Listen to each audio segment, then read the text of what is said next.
वेकोलीच्या कोळसा उत्खनन व वाहतुकीमुळे शिंदोला साखरा परिसरात विविध समस्या उद्भवल्या आहेत। यावर वेकोलीकडून कुठल्याही प्रकारच्या नियमांचे पालन केले जात नाही। त्यामुळे प्रकल्पग्रस्त प्रदूषणग्रस्त नागरी संघर्ष समितीच्या वतीने वेकोलीच्या विरोधात रास्ता रोको आंदोलन करण्यात आले।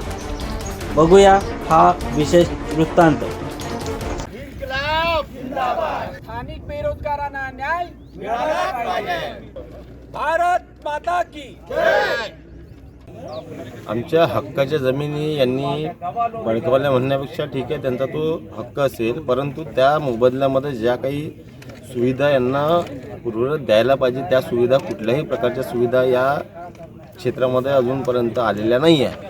आज प्रत्येक शेतामध्ये आज जर तुम्ही पाहाल तो कापूस 5,000 रुपये क्विंटल पण जात नाही, अशी दुर्व्यवस्था या ठिकाणी झालेली आहे। हे फक्त या वेकोलीमुळे झालेली आहे आणि यांनी याच्यात कुठल्याही उपाययोजना अंमलात आणलेल्या नाही आहेत। आणि महत्त्वाची गोष्ट म्हणजे याच्या स्थानिक जे बेरोजगार आहेत त्यांना त्या कंपनीमध्ये प्राधान्य देत नाही आहे। बाहेरचे बिहार UP-मधनं ते लोक येत आहेत, ते लोक इथं काम करत आहे, त्यांचं पोलीस व्हेरिफिकेशन यांनी केलं आहे का? आता ते म्हणत आहे की आम्हाला पोलीस व्हेरिफिकेशन पाहिजे।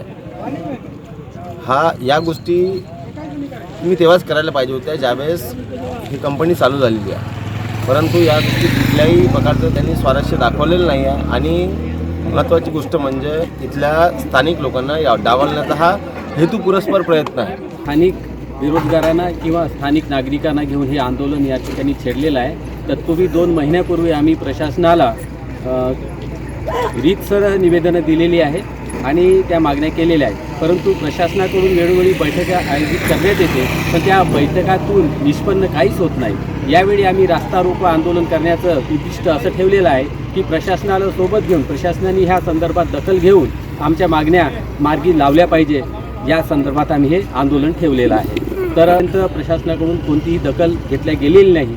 जोपर्यंत दखल घेतल्या जात नाही तोपर्यंत हे आमचं आंदोलन सुरू राहील।